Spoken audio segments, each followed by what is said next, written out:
परमात्मा ने कहा, बेटी तू अपने कृष्ण जी तो पूछ लिए, ये देवता है, ये झूठ नहीं बोला करते, सच्ची बताओगे। पुण्यात्माओं, इतना अज्ञान ग्रहण कर लिया हमने, जहां भी हम जाते हैं एक जैसी दंत कथा सुनाने वाले ये संत मंडलेश्वर मिलते हैं, ये महंत मिलते हैं जिनको कख का पता नहीं अध्यात्म मार्ग का, और हम इनको परम संत मान के, महाविद्वान मान करके हम इनकी प्रत्येक बात को बगैर किसी ऑब्जेक्शन के हमने स्वीकार किया। अब पुण्यात्माओं, अब तक तो हम अक्षर ज्ञानहीन थे, हमारे पूर्वज शिक्षित नहीं थे, और जिस कारण से हम यही भटक रहे हैं। परमात्मा ने ये शिक्षा इसलिए प्रदान की है कि आप भगवान को पहचान सकें, और सदग्रंथों में जो लिखी परमात्मा की महिमा है उसको जानकर दृढ़ निश्चय कर सके कि सचमुच हम जो कर रहे हैं ये सही है, और भगवान कबीर है, परमेश्वर कबीर जी ही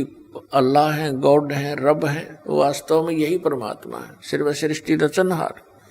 और यही मोक्ष देते हैं, यही हमारे पाप कर्मों का नाश करके इस जीवन में भी हमें सुख प्रदान कर सकते हैं। अन्य कोई परमात्मा, कोई इष्ट, कोई देव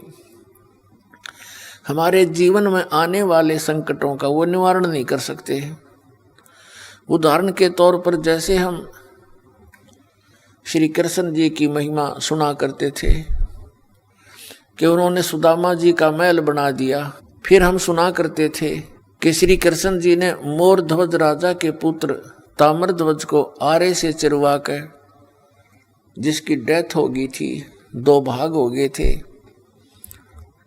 और उसको जीवित कर दिया। हम इन कृष्णों को देखकर इनको भगवान माना करते थे, लेकिन हमारी बुद्धि अधिक काम नहीं कर रही थी, क्योंकि हमारे पास कोई और विकल्प नहीं था, हमारे पास कोई ऐसा मेजरमेंट का साधन नहीं था जिससे इन भगवानों को हम माप सकें, तोल सकें, इनकी तुलना किसी से कर सकें। अब परमेश्वर ने और उन महापुरुषों ने जिनको भगवान मिले, उन्होंने हमें ये एक पैमाना दे दिया ISI मार्ग का, वेदों और ग्रंथों से प्रमाणों का। तो ये ISI मार्ग हैं के सदग्रंथ हैं, पवित्र वेद, पवित्र श्रीमद् भगवद गीता और पवित्र उन महापुरुषों की अमरवाणी जिनको भगवान स्वयं कबीर साहब मिले।